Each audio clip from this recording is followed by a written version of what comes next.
Ei, Fátima, Oi, doutor agora Tiago. sim, Agora agora sim, sim. que bom, tô contente. Que bom. Fátima, o pessoal está voltando aqui. Oi, Eu já oi, fiz. que bom. Gente do Mato Grosso, que bacana.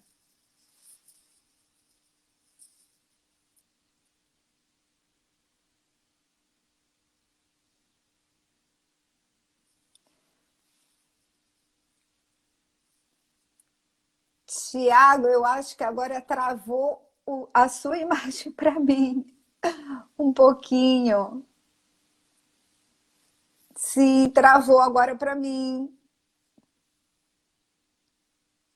Ai, que pena.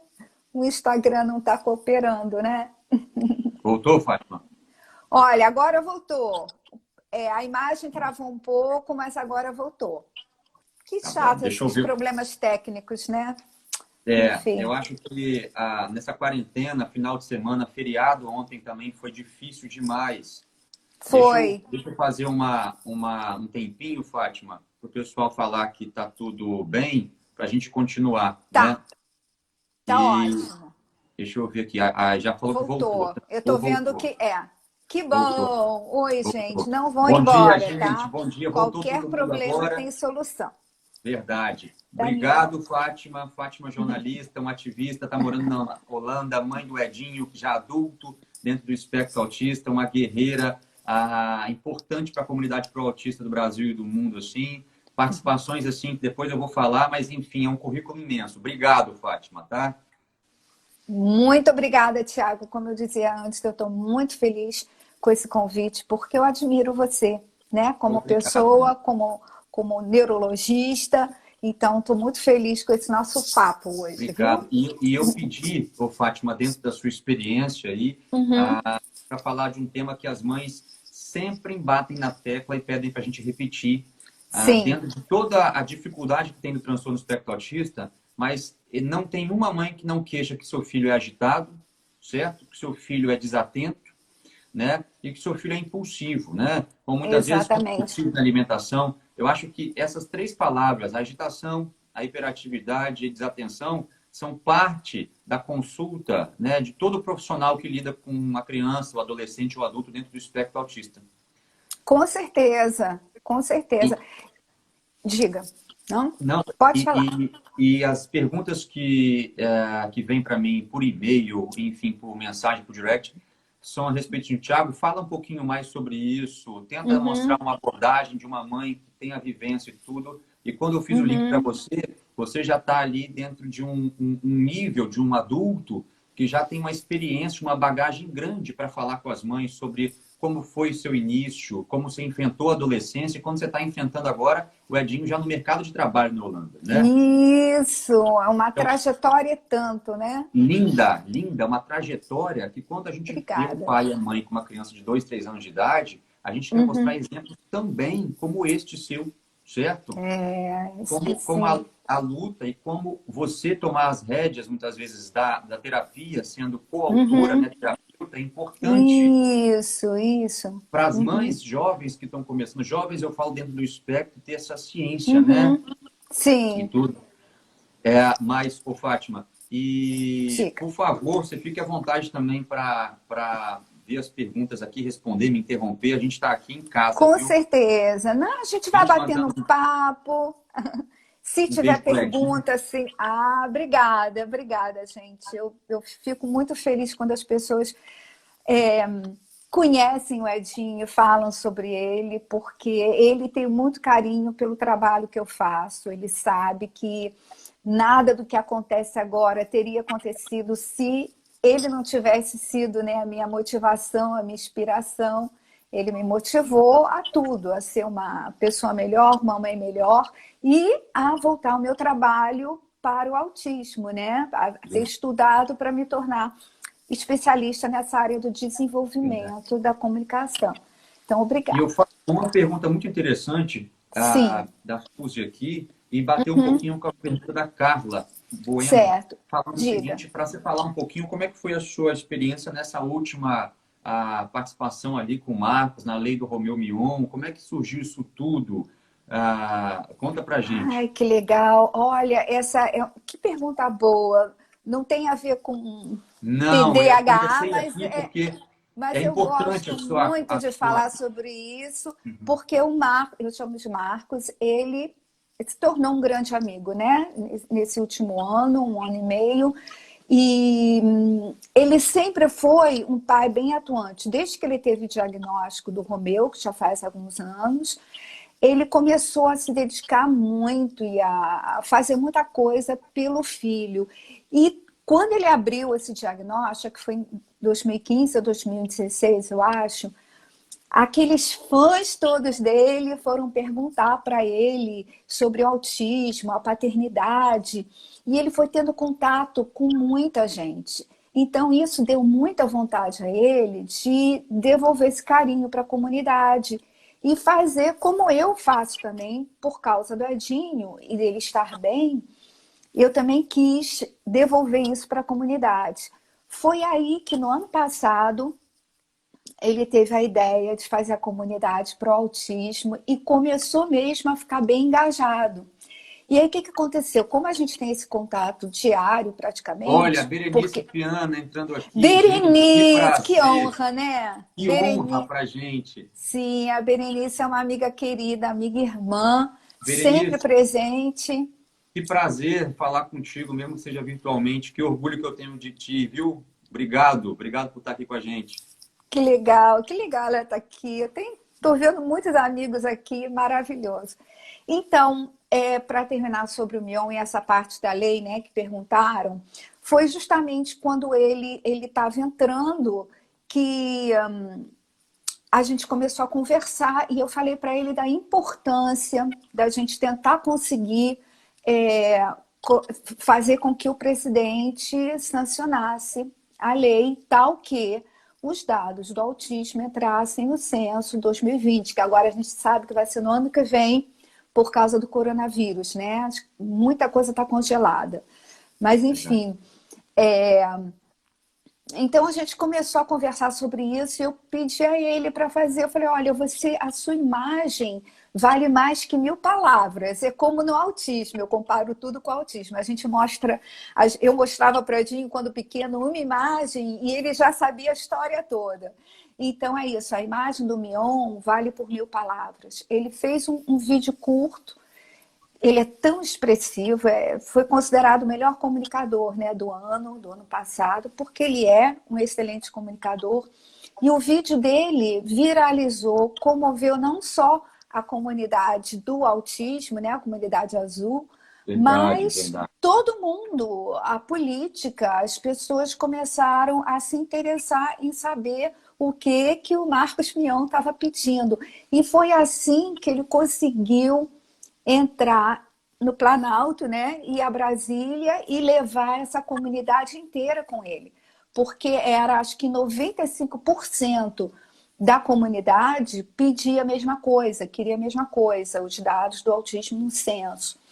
Então, foi maravilhoso demais. E desde então, ele tem se comprometido em fazer as coisas importantes, né? Ajudar. Verdade. E pessoas, o Fátima, como você, pessoas como a Berenice, como o Marcos, assim, que são proativistas e que Berenice. procuram realmente pelos direitos legais, né? Que, assim, são várias vozes que o Brasil não tem espaço, que Sim. deu essa alavancada nesses últimos 8 a 5 anos a comunidade pro-autista, né? Com certeza, muito.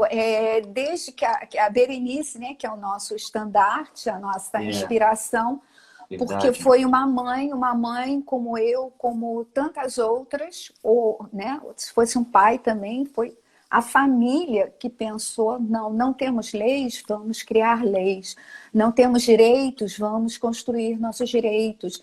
E ela foi buscando as pessoas, encontrou as pessoas certas, grandes amigos, inclusive Cláudio Moraes está aqui também, ajudou na construção também de tudo isso.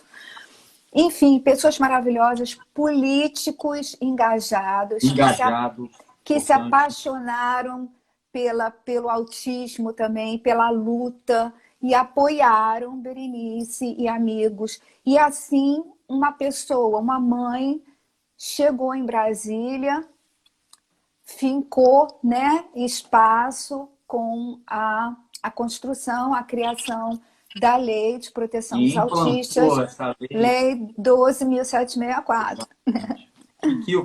Que honra nós termos aqui, Berenice, nessa live, né? Junto com a gente, né? Demais. Não vai Um embora grande não, beijo, viu? amiga. Fica aí, Verdade. viu?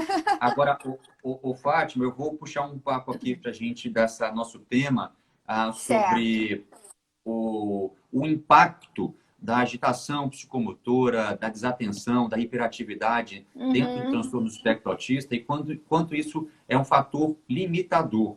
As famílias uhum, são muito iguais nessas queixas uhum. da desatenção do filho, do hiperfoco, né? Eu sempre falo bem assim, quando uma Isso. criança tem o hiperfoco, ela está Uhum, concentrada no que ela quer. Mas para uhum. nós, né, que estamos de fora vendo aqui, ela é totalmente desatenta, apática. Quando ela quer, Isso, para as zonas de exatamente. prazer, para as zonas de interesse da criança, ela é totalmente hiperfocada. Agora, para as Sim, zonas de responsabilidade, certo? E sim. obrigação, aí que aparece a atenção, aí que aparece a hiperatividade, enfim. Então, como que é difícil a gente tentar, eu falo, quebrar esse muro para deixar uma criança cada vez mais sem comorbidade para ela poder render nas terapias, render no processo de socialização, né? E esse tema é Exatamente. importante aqui, que como a gente tem uma prevalência muito alta depois do distúrbio Sim, do sono, a gente tem de sim. 32 a 87% de TDAH dentro do TDAH. espectro autista. Uhum. Exatamente. As Depois tuas. uma mãe Desculpa. falou bem assim, para você falar um pouquinho sobre o início do Edinho, para saber como é que você lidou com esse hiperfoco dele. Depois você podia dar seu parecer. Vou sim, Mas, com certeza. Vou. e o quanto que as mães assim me falaram para a gente fazer essa live e pegar um pouquinho da sua experiência, já Uhum, que você está com um adulto, né, dentro do espectro, uhum. o como isso é importante que retarda o diagnóstico do espectro autístico. A gente sabe Exatamente. que quando a gente tem ali a associação do autismo com o TDAH, isso é muito prevalente, ou seja, Uhum, chega ali a 70% dos casos, né? uhum, Essa comorbidade. Caso ao contrário, por exemplo, a criança que tem um TDAH e posteriormente é diagnosticada com espectro autista, isso tem uma prevalência, obviamente, menor, né? Em torno de 15, muito. 25%. Agora, quando eu tenho um diagnóstico prévio de desatenção e hiperatividade e Uhum, depois eu fecho o diagnóstico de autismo, isso uhum. atrasa, Fátima, quase 3 a 4 anos o diagnóstico do autismo. Pois Então, é, isso, entre pois é. aspas, Uhum. perde 3 anos de Perde terapia tempo. precoce Exatamente. dessa situação. Então, assim, a gente tem ali um diagnóstico tardio do Uhum, espectro autista, empurrando para 6, 7 anos de vida, uma criança uhum. que previamente foi diagnosticada com desatenção e hiperatividade, mas que, na verdade, estava dentro do espectro autista, certo? Exatamente. Você falou uma coisa muito boa, Tiago, porque tem também muitas dúvidas nessa parte, apesar do transtorno, né, o déficit, o TDAH, digamos, ser uma comorbidade bastante que acompanha muitos autistas, ainda assim muita gente tem dificuldade, inclusive alguns médicos também na hora do diagnóstico. Aqui na Holanda a gente fala que o autismo e o TDAH são primos, é um termo assim, né? Porque tem muitas diferenças, mas tem muitas similaridades também. E uma frase que eu acho assim bem engraçada, bom, típica, né? Porque a gente fala aqui também no nosso meio profissional, é a brincadeira de que o autismo é ver a árvore e não ver o bosque. E o Verdade. TDAH é ver o bosque e não reparar naquela árvore. Perfeito. Então, né, aquela parte da desatenção. Então, é um overlap, né? É um termo em inglês, acho que o senhor conhece, né? Quer dizer, é quando funde o autismo com a hiperatividade, ou TDAH, que tem a falta de atenção, né? A hiperatividade tem os dois, tem a combinação, né, dos dois. E a gente também fala aqui, deve ser aí a mesma coisa, no espectro do autismo e do TDAH, porque Verdade. tem o autismo, né? Tem aqui, eu tive até num curso como, não como palestrante dessa vez, mas um curso de uma maravilhosa psiquiatra da infância, doutora Gigi Delon, em Nijmegen, que é uma universidade maravilhosa. E o curso era esse, era autismo e hiperatividade. E foi maravilhoso, né? Porque são as novas pesquisas, enfim. E eles falam agora nesse espectro que é o autismo com sintomas de TDAH, aí autismo com TDAH, só o TDAH, e, enfim, sendo um espectro de um ao outro. Eu achei super interessante, né? Porque, olha, na verdade, é verdade. Você está colocando aqui o último... Estou lendo o artigo agora da Universidade de Valência, agora de 2018, que foi publicado, falando exatamente desses 3 grupos. O autismo isolado, o autismo com TDAH, tá certo? E o TDAH isolado.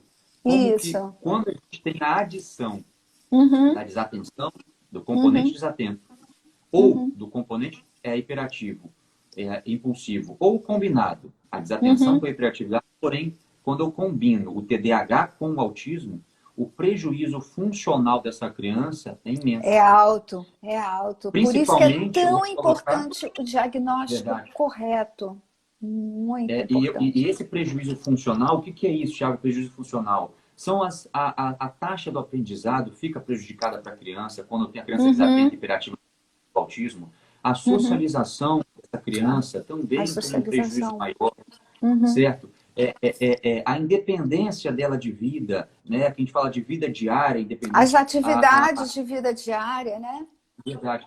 Então, assim, a gente tem essa maturidade, a independência, tá certo? Quando eu tenho uma associação dessa comorbidade tão importante, eu prejudico muito, muitas vezes, até o andamento da terapia dessa criança. Né? Então, quando eu estou com uma metodologia adequada, quando eu tenho um profissional capacitado, quando eu estou dentro de uma análise do comportamento, e eu vejo que essa criança, muitas vezes, tem uma evolução muito frustra, muito pequena, a gente tem que atentar que, existe algum transtorno associado, né, à base do espectro autista que está fazendo não um rendimento adequado dessa criança. E você vai ver que, muitas vezes, é uma criança que não se descobriu o foco ainda, ou tem um hiperfoco muito grande, ou, ao contrário, tem uma desatenção muito grande, uma hiperatividade que impede ela de desenvolver, né, de chamar a atenção, de manter a atenção sustentada. Aí, exato. Artigo, o Fátima. Eu quero ler, por favor, se puder me enviar, agradeço. Como que, quando a gente tem o fator de adição do déficit de atenção e hiperatividade dentro do autismo, como que a gente tem um prejuízo imensamente na teoria da mente, mais do que no autismo como base isolada, e como que a gente tem um prejuízo nessas funções executivas, atenção, memorização, planejamento, né? A capacidade de Então, o fator é muito de impacto, por isso que eu coloquei esse impacto do TDAH no autismo. Agora, o Fátima, e aí eu respondendo assim para a sua prática, quando você fala assim, hoje o Edinho, o pessoal pediu muito, me perdoa assim, se eu estiver fazendo pergunta demais, viu? Mas ela falou assim, Thiago... Faça todas. O Edinho está hoje empregado, trabalhando, numa vida assim, que os pais desejam e tudo. Foi uma luta imensa. Mas esse início do Edinho, da desatenção, da hiperatividade, como é que foi isso? Difícil. Foi muito difícil, doutor Thiago. Eu sempre digo a todos que me perguntam, né? O Edinho começou em 1996. Ele nasceu em 96. Um ano depois eu já sabia que era autismo, mas estávamos no século passado, sem tanto conhecimento como temos agora, sem internet, então demorou um pouco mais o diagnóstico, um pouquinho antes dos 3 anos. E o senhor sabe, sem a estimulação precoce, sem diagnóstico, sem estimulação, intervenção precoce, sem intervenção, prejuízo, né? Mais atraso de desenvolvimento. Então, eu reparava em tudo o que era atípico. Ele tinha muitas características do que hoje em dia a gente diria hiperatividade, só que nunca ficou realmente diagnosticado porque o quadro dele era muito complexo. O Edinho tinha praticamente todos os sintomas do autismo e também da hiperatividade. Hoje em dia, Fátima, Diga. com 2, 3 anos de idade, Uhum. o Edinho estava no nível severo. No nível, sim, ele tem 2 diagnósticos. O primeiro foi em 99, como autismo severo, era como se chamava naquele tempo, não tinha nível 1, 2, 3, enfim. Autismo severo com uma provável deficiência intelectual. Por quê? Porque o comportamento dele era tão limitador que não era possível testar o Edinho cognitivamente. Não era possível fazer nenhum tipo de testes cognitivos com ele, então estava aquele provável. E, enfim, eu fui para casa com um péssimo diagnóstico e um péssimo prognóstico, dizendo que muito provavelmente ele, por volta da puberdade, teria que sair de casa para viver numa instituição para crianças com, né, problemas mentais. Fátima, você vai fazer um perdão aqui. Como que é importante esse relato seu, viu? Obrigado. Obrigado. Você está agregando imensamente. A vontade assim, de replicar isso em todos os canais, tudo. Mas eu vou te interromper, por favor. Termina, Fátima. Não, sem problema. Pode interromper o tempo todo. Eu não tenho, né, TDAH, que eu saiba. Eu sempre volto ao fio da meada. Mas às vezes eu tenho uma desatençãozinha, me perco também. Eu adoro as pessoas, são encantadoras, né, as pessoas com TDAH, porque tem essa habilidade também de um assunto para outro e se perder no assunto. É um mundo fascinante, uma mente fascinante. Mas eu sempre volto. Então, como eu dizia, eu reparei que eu tinha que fazer alguma coisa. Como não tinha ainda um diagnóstico de hiperatividade, eu tratei o autismo da melhor maneira possível. Encontrei profissionais maravilhosos, escolas maravilhosas, enfim. Quando o Edinho tinha 13 anos, o desenvolvimento dele não foi tão rápido. Ele falou com 6 anos e meio, palavras soltas, ele conseguiu dialogar com 12 anos de idade. Ele foi para a escola regular com 14 anos de idade.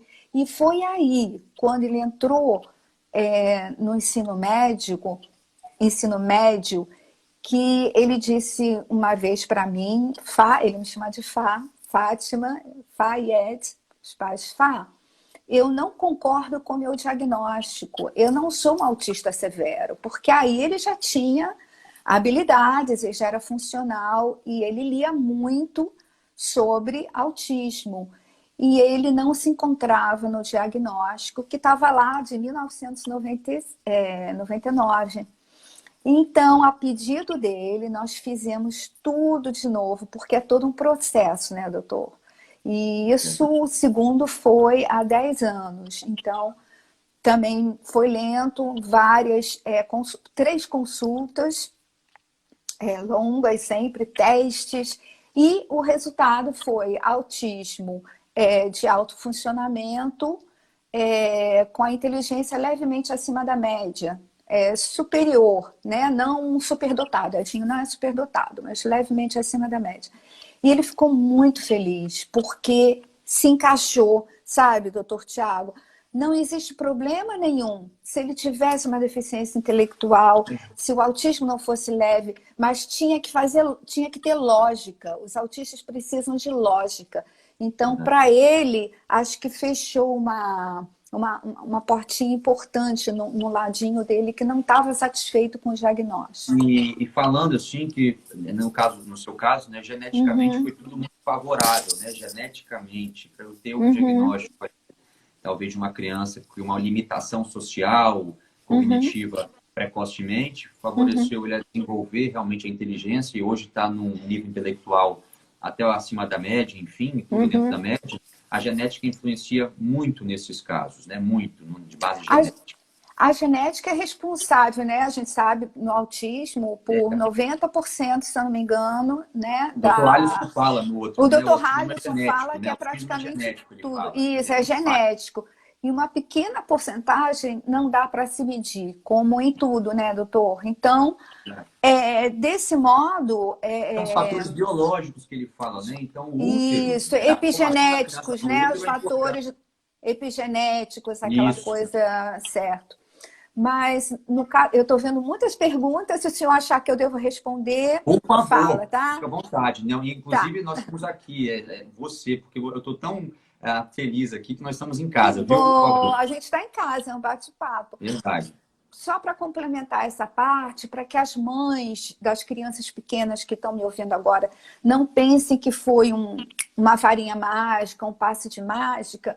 Não foi, porque o Edinho já tem 23 anos, então foram muitos anos de estimulação, de intervenções, de estudos, né? Eu comecei como mãe, a estudar como mãe, aí para a biblioteca quando não havia internet, pela internet, depois congressos, seminários, até eu fazer as pós-graduações. Mas, enfim, me preocupando com a minha parte também nesse desenvolvimento, porque eu via, doutor Tiago, eu via no Edinho um potencial que outras pessoas talvez não vissem.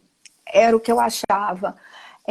Um exemplo, toda vez que a gente ia solicitar uma escola ou algo assim, o Edinho ia comigo. Eu já sabia o que ele sabia. Eu sabia que ele sabia ler. Ele não falava, mas ele já lia.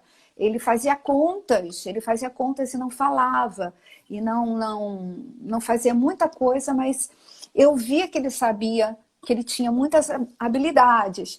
Então, eu chegava na solicitação na escola, eles olhavam para o Edinho com aquele um jeitão assim meio, né, que as pessoas dizem de autista, e já diziam, olha, eu não sei se essa escola vai ser boa para ele, sabe? Ou liam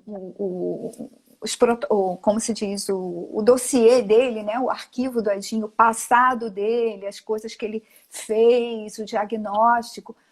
Então, eu me sentia na obrigação de ser a porta-voz dele, de falar, olha, Perfeito. meu filho não tem essas habilidades verbais, mas ele, olha só tudo que ele sabe. Aí eu falava, não como aquela mãe que, ele sabe tanto, não, mas na real, sabe, uma coisa sincera. Em casa ele faz isso, com a irmãzinha ele faz aquilo, com a outra irmã ele faz aquilo, e no final, eu sei que eu conseguia vender o meu peixe e eles tinham, pelo menos, a vontade de testar o Edinho. E não raramente, Tiago, vinha aquela... 1 ou 2 meses depois, vinha aquilo, poxa, dona Fátima, eu nunca pude imaginar, o seu filho é muito esperto, ele sabe muito. E eu me senti agradecida de não ter desistido do meu filho. E esse relato seu, Fátima, que foram assim, eu acho que foram mais de 6 perguntas a respeito dessa sua trajetória para a mãe, isso soa como um motivo de esperança para a mãe ainda se atualizar, estudar e saber que toda criança evolui e precisa ser estimulada. Com certeza. Seja qual nível seu filho estiver. Certo? Sim. A gente não sabe até onde vai chegar, mas vai subir, vai aprender alguma coisa. A gente fala muito, Débora, às vezes da criança com 2, 3 anos, 5 anos, 7 anos, de um autismo nível 1, muitas vezes o pouco verbal, que já está passando. E a gente fala pouco do nível severo, muitas vezes que as mães recebem. E como é importante esse relato para ter um misto de esperança, tá certo? E de estudo baseado na ciência, para a mãe nunca perder o hábito de estimular o seu filho. Reconhecer as potencialidades dele, tá certo? E ali estimular. Então, exatamente. São as habilidades que vão abrir um mundo de desenvolvimento para as crianças, né? Como o senhor falou muito bem. Posso falar você? Você é tão jovem. Favor, né? Tá, desculpa. Você falou no início sobre o hiperfoco. O hiperfoco, às vezes, é algo que incomoda os pais ou dá medo. Ainda mais quando o hiperfoco não é óbvio, não é assim uma coisa, uma arte, né? Ou fazer alguma coisa muito criativa. Mas qualquer hiperfoco é uma portinha para o desenvolvimento. É só a gente explorando aquilo, é só a gente entrar nesse mundo, né? Que parece tão limitado deles. E ver quantas possibilidades existe ali. Eu sempre falo sobre isso nos meus textos também. Tem um texto que eu acabei de redigir para um site conhecido dos autistas, Olhares do Autismo, sobre o hiperfoco. tá? Tá no site Olhares do Autismo. Eu leio É um todo texto também sensacional no sobre Instagram. hiperfoco. Você fez um excelente sobre altas habilidades, diferenciando do espectro autista de alto desempenho. Perfeito, viu? Sua Que visão é bom! perfeita. Eu leio Obrigada. tudo. Agora, Uhum, é importante esse relato para estímulo, mesmo que o seu filho está, enfim, recém-diagnosticado do nível 3 do grave, uhum, mas uhum, reconhecendo a potencialidade, a ilha de interesse do seu filho, né, mesmo do uhum. hiperfoco, estimula em profissionais bacanas. Eu acho que a gente tem um ganho assim muito expressivo quando mais precoce a gente tem esse ganho de estímulo, né? Agora, o Fátima, nessa nossa live do déficit de atenção e hiperatividade, né? Uhum. A gente faz lives de distúrbio do sono, que é muito comum, mas a desatenção e Sim. hiperatividade é quando não tem um olhar direto do médico, né, Uhum. do seu filho autista. Isso leva muitas vezes prejuízos muito grandes eu falei já na função executiva, na Isso. socialização, nas Teoria da taxas de mente, aprendizado, tá certo? sim. Enfim. Uhum. Só que a gente tem que desmistificar, Fátima, que, por exemplo, o guideline americano de pediatria, muitas vezes falando certo de neurologia, falando do déficit de atenção, sem Uhum. diagnóstico do espectro, falando déficit de atenção puro, vamos colocar assim. Uhum. Isso, fez o diagnóstico, tem que tratar, porque a qualidade Uhum. de vida da criança é prejudicada. Com E aí eu vou colocar o certeza. seguinte, uma pergunta de uma mãe aqui, e eu Sim. esqueci o nome, Clarice, falando bem assim, Tiago, a diferença do meu filho, né, ser agitado, para o meu filho ter realmente a hiperatividade, o transtorno. Uhum. A gente vai diferenciar esses dois, porque é o seguinte, como a criança não tem, às vezes, uma zona de interesse, ou é muito Uhum. específico, muitas vezes ela faz 1000 coisas ao mesmo tempo. Então, isso confunde a mãe. Isso. Eu realmente Confunde. tenho um transtorno de Uhum. desatenção e hiperatividade. Quando a gente tem a palavra, a sigla, né, o TDAH, que pode ser Uhum. o componente desatento, o componente hiperativo impulsivo, Interativo. Os ou o dois. componente combinado, que são os dois Uhum. juntos. Mas independente. Quando eu tenho esse transtorno, a palavra que tem que vir associada é o seu filho está tendo um prejuízo. Uhum. Então é o seguinte, o prejuízo já faz o diagnóstico do transtorno, ou seja, ele já Uhum. tem um prejuízo social importante, ele tem um prejuízo do aprendizado importante. Agora, quando a criança muitas vezes é agitada e não tem esse prejuízo, muitas vezes não fecha critérios de déficit de atenção e hiperatividade, né?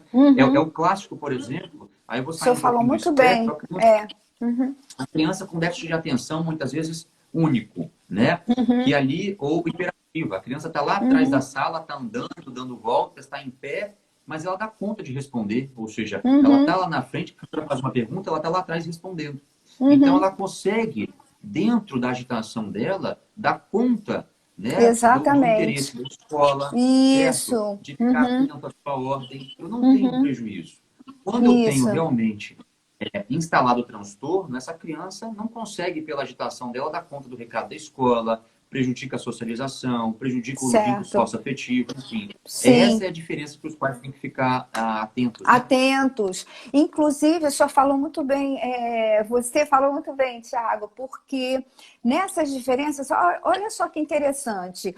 É, a gente define o TDAH como problema de atenção, hiperatividade e impulsividade. A gente define o autismo como déficit da interação social, déficit da comunicação, comportamento repetitivo. Só que quando o autista tem problema de atenção, a gente tem que ver qual a razão Perfeito, disso, porque a razão, não é verdade? A perfeito, razão do autista ter um problema de atenção pode ser diferente daquela criança que é só o problema de atenção. A perfeito. razão, por exemplo, do autista ter hiperatividade pode ser o transtorno do processamento sensorial, pode ser Pode. as estereotipias. Então, ela fica hiperativa, mas não é a hiperatividade, né, do transtorno, é quando a gente fala daqueles sintomas que se entrelaçam. Quando o Verdade. autista tem impulsividade, pode ser também porque o autista tem dificuldade com a teoria da mente, de saber o que o outro está pensando, de não deduzir situações ou ações.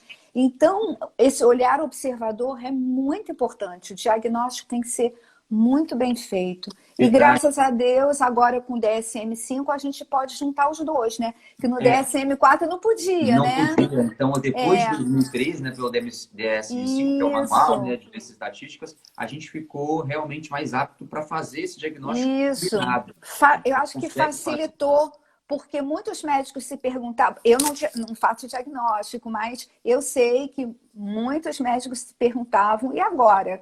Né? Que diagnóstico eu vou dar? Verdade. Enfim, E sempre, gente, a base do espectro vai ser muito mais sólida no sentido de a gente focar no espectro do que focar muitas vezes no TDAH, porque o espectro evolui isso. outros transtornos muitas vezes associados, né?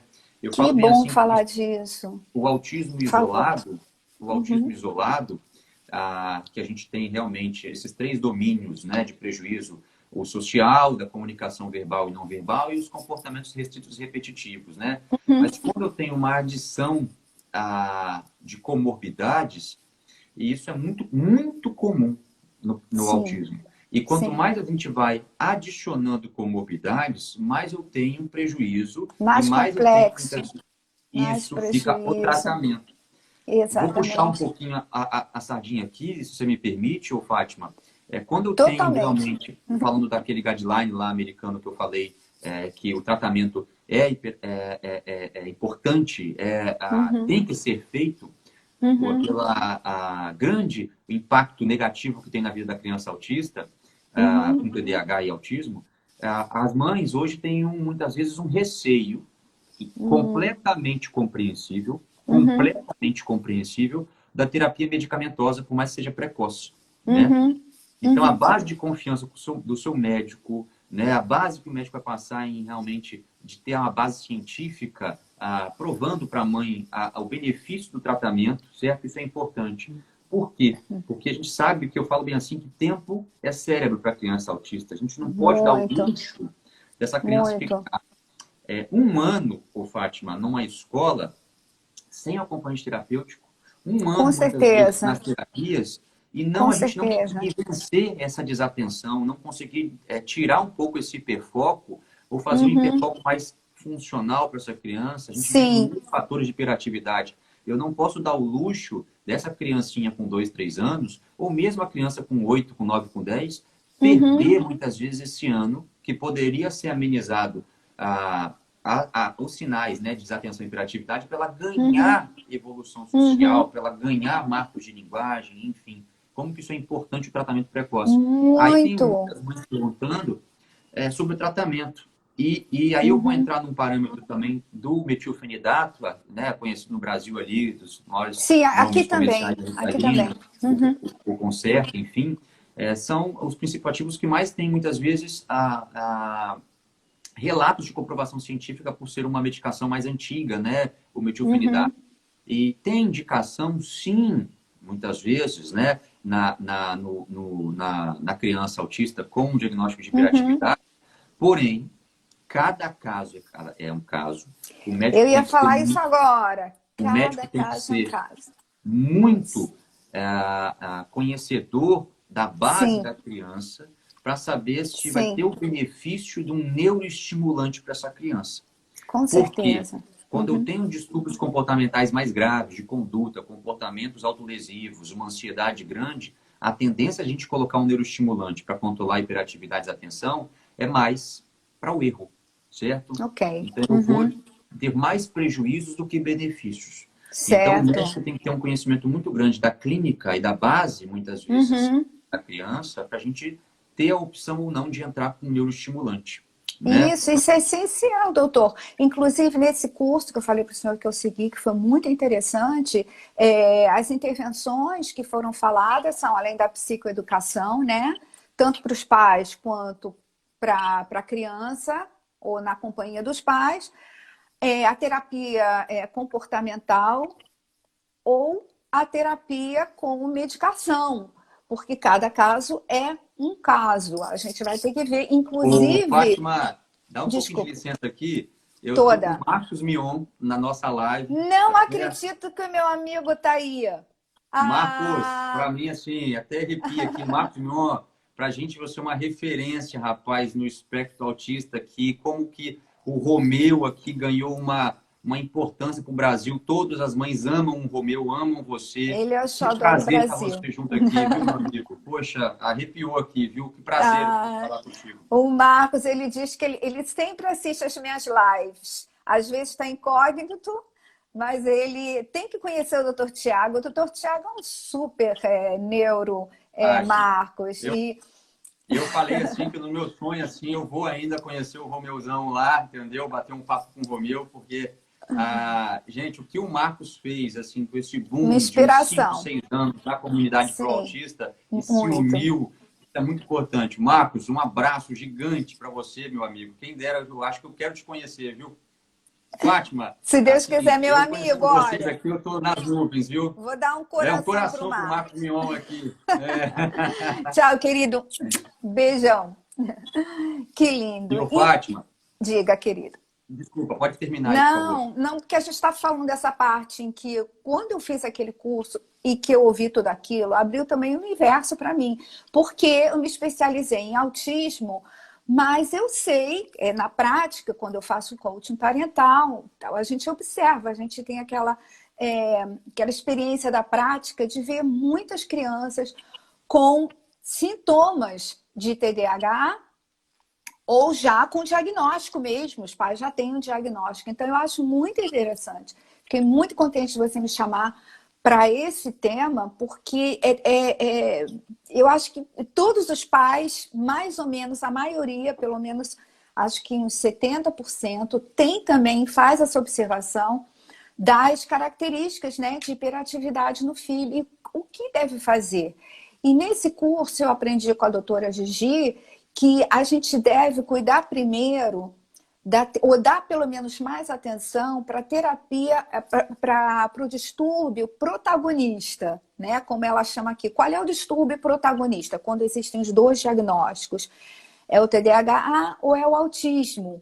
Então, vamos focar primeiro em um e depois, ao mesmo tempo, também oferecer terapia para o outro. Então, por isso que existem os casos que a medicação ajuda muito, sim. Porque é justamente aquela parte em que o autista, do TDAH, que o autista vai se beneficiar muito se tiver a medicação. Mas, de novo, como você falou perfeitamente, um especialista treinado, um olhar individual para aquela família, Clínico, para aquela a gente criança, tem, olhar clínico, exatamente. verdade, a gente tem muitos grupos de mãos. Dá um abraço para a Débora aqui, excelente neuropediatra. A Lu, a A Débora neuropsicologista Kersh aqui. está aí? Tá aqui, Débora, um querida, beijo, viu? Eu outra estou pessoa iluminada também. tão É, querida, que bom. e o Fátima, primeiro, assim, que eu sempre deixo claro aqui da minha conduta, mas na prática clínica, é que eu sou muito fã da terapia, muitas vezes não medicamentosa, Uhum, como base de estabilização de comportamento, de achar um foco para a criança, né, uhum. de evitar comportamentos problemas, replicar o reforçador positivo, muitas vezes com ganhos, benefícios na concentração. Sim, Isso é de sim. base, isso eu não abro Uhum, mão. Eu estou vendo que uhum, quando o prejuízo está instalado, a terapia medicamentosa deve ser muito bem analisada pelo médico, porque é uhum. importante a gente não perder muito tempo com essa criança, certo? Certo. Eu fico Uhum. triste, Débora, Débora, desculpa, Fátima. Fátima, Ela nem está você aqui, fala eu fico sempre à com a vontade. Débora, né? Você está É, sempre com a é. Débora.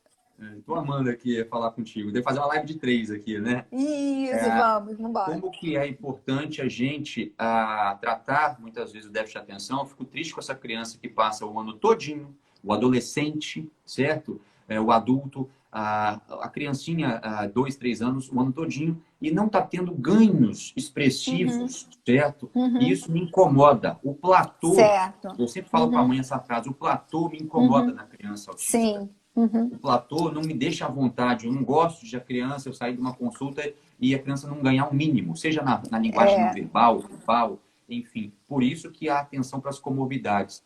Agora, Fátima, com certeza. uma Fala. pessoa que contou bem assim, Hum, se você enfrentou muitas dificuldades, eu acho que a hum, Jéssica KM, e pergunta importante, na adolescência do seu filho, em relação, muitas vezes, a comportamentos disruptivos, a agitação e hiperatividade, a parte do qual era a parte do hiperfoco dele, se na escola ele foi fluindo adequadamente e tudo, como é que foi a sua experiência, minha amiga?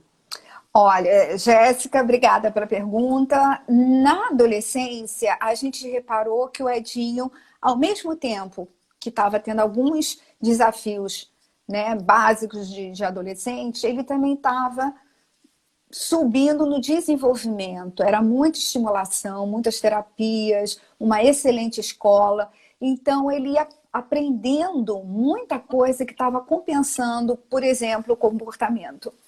Perdão, da hiperatividade ele já não tinha mais, isso foi na infância.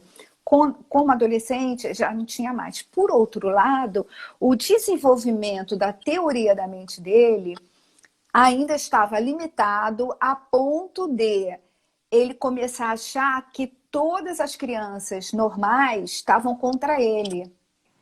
Entende? Ele generalizava como se os rapazinhos, né, os garotos, principalmente os meninos normais, tivessem contra ele, todos estivessem rindo dele. Teve bullying, claro que teve bullying. Só que eu observava, eu sempre fui muito ativa nas escolas também, dava palestra na escola, eu sempre me metia em tudo.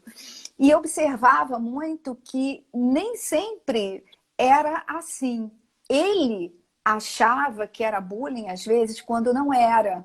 Entende? Quando era uma observação que ele interpretava de outra maneira. Isso foi um pouco complicado para explicar, mas a gente também ultrapassou essa fase. Então ele também perdeu essa mania de que se é assim, é sempre assim. Né? Que é uma coisa que os autistas, os que vêm da severidade, os moderados, são mais rígidos também no pensamento. Se é assim com uma pessoa, é assim sempre com os outros. E não é verdade. Então, essa flexibilidade no pensamento, o controle das funções executivas, também foram chegando na adolescência. Então, isso foi bom, doutor. Jéssica, os problemas que eu tive foi que, não sei se por causa dessa ansiedade na escola, o toque aumentou um pouco, a gente tinha muitas manias. E de noite era uma loucura. Ele acordava, ele levantava várias vezes e abria e fechava a porta, abria e fechava a porta. E a gente ouve tudo, né? Então ninguém dorme, aquela coisa toda. Mas também superamos, doutor, com muita fases, ansiedades, paciência. Isso, paciência. E usando, graças a Deus, a comunicação, a cognição dele, que parecia realmente ser boa, né? Ele era funcional, e apelando para aquela parte lógica, sempre explicando por que seria melhor ele não fazer X ou fazer Y. Sempre dando opções também, respeitando os limites dele e tentando trazer um pouco de flexibilidade para aquilo que realmente podia ser mudado e que ia ser bom para ele também. Verdade. Né? E assim, fazendo parênteses aqui na sua fala, como a gente tem que ficar de olho aí, outro nicho de interesse ali dentro do espectro autista e de importância a gente falar, como a baixa autoestima, bullying. Tá Isso, certo? bullying dentro é do muito TDAH, ruim. junto com o autismo, eles corroboram muitas vezes para distúrbios comportamentais psiquiátricos mais graves, a depressão. Graves, a depressão, Como é entra em importante depressão. a gente ficar de olho nisso. Ainda mais na adolescência, né? Na Exato. juventude, porque eu sempre digo, todos os jovens estão em busca da identidade, né? De saber do autoconhecimento. E a opinião dos outros na adolescência é importante. A opinião dos outros para o autista também é muito importante. Mesmo que a gente em casa sempre fale, acho que toda mãe fala, e é muito bom, porque a gente tem sim que trabalhar na autoestima dos nossos filhos, mas muitos deles pensam, isso é porque ela me ama, ela me acha perfeito. Mas e os outros? Como eles me veem? Então é importante sim ter esse trabalho para a autoestima, para o bem-estar do autista, porque quando ele se conhece e conhece as suas limitações, trabalhar na autoestima, doutor, também é trabalhar para entender as limitações. Todos nós temos. Pessoas com autismo, pessoas sem autismo. Eu tenho as minhas limitações, mas eu conheço e eu trabalho nelas. O que vai valer a pena eu me esforçar para fazer, para aprender? E com os autistas não é diferente. O que vai valer a pena para eles? Não pode ser só a opinião alheia. Então, é essa força, é o poder que eles, graças a Deus, o Edinho conseguiu conquistar, de saber, não, eu vou ser autista agora, porque agora eu quero ser autista e eu acho importante ser autista. E tem situações em que ele realmente faz aquela cara de paisagem e tenta conviver, né, com as outras pessoas de uma maneira... Graças a Deus, o Edinho teve a oportunidade de vir nesta família e ter essa mãe, né? Ah, obrigada, doutor. Tem uma diferença também aí, viu? Acho que ficou faltando eu terminar a resposta na parte da adolescência para, não sei se foi a Jéssica que perguntou, que que a gente, de todas as formas, não pensar que eles vão conseguir fazer tudo sozinho, principalmente se existe a cognição, a alta cognição, que eles vão resolver seus próprios problemas. E que chegar em casa e se trancar no quarto, às vezes também é um modo deles conseguirem se autorregular. Então, quando possível, conversa. Quando não tiver nenhuma vontade, deixa ter o time out, deixa se regular. Se possível, fazer as estereotipias, os STEAMs, porque ele está precisando, ou ela está precisando de carregar. Isso acontece muito na adolescência também, de ter mais STEAMs. Os STEAMs da infância voltarem também um pouco mais fortes. Fátima, deu 2 minutos aqui que a live vai encerrar. Vai terminar. Ah, que pena, estava tão bom. Eu sou mais ainda admirador, fã da sua vida como mãe, do seu percurso. Muito obrigada. Que é um exemplo, hoje foi muito exemplo para as mães com seus filhos de 2, 3 anos, recebendo o diagnóstico. Eu acho que você tem um poder da comunicação muito grande pela sua experiência de vida. Assim, parabéns 1000 vezes. A gente sabe que não é fácil, a gente que lida muitas vezes com essas famílias, que eu tenho um grupo de autismo também, quase 200 autistas num núcleo que a gente tem aqui em Vitória, na Pai Cariacica. Nossa, que lindo! Parabéns! É um trabalho assim, que a gente tem a realidade do particular, mas a gente não deixa de ver a realidade do SUS, né? Como que é difícil. Isso. E a gente tenta fazer o máximo ali para integrar ali de qualidade. Mas eu fiquei extremamente arrepiado ali, e honrado de escutar a sua história. Já imaginava que ia ser assim. Obrigado pela sua força, pela sua paciência com a gente, de dividir sua vida, viu? É agregador ter você assim conosco, tá? É uma honra para mim ouvir isso de novo. Você é uma pessoa muito querida e que eu admiro também. Então, saber que é recíproco me deixa super feliz. E ver todas as pessoas lindas deixando recados. Desculpa eu não ter conseguido... Lindo. Sim, desculpe eu não ter conseguido responder todas as perguntas. Eu vi muita coisa passando. Autisteando, passando. Mãe Fátima, exemplo de um compromisso de amor, viu? Mamãe é muito católica. Deus está mandando um beijo para você. Obrigada. Muito obrigada, que coisa linda. Eu sei que já vai acabar, né? Daqui a pouco vai cortar, então eu deixo vocês com um beijo. A bênção de Deus e para nunca duvidarem do potencial dos seus filhos. Seguir estimulando, seguir amando, seguir fazendo com que sejam o mais felizes possível. E não reparar nos outros. Os outros são os outros, né? Todo mundo tem, não é? Tem essas coisas e o que importa no final do dia é o amor que a gente divide com eles. Que bom. Então, doutor, obrigada por você de luz. Obrigado. Amém. Obrigado. Obrigado pela sua informação. Obrigado mais uma vez. Eu é que agradeço. Quero um beijo. Um beijo Eu também quero mais. Beijo, tchau. Fica com Deus. Amém. Vocês também.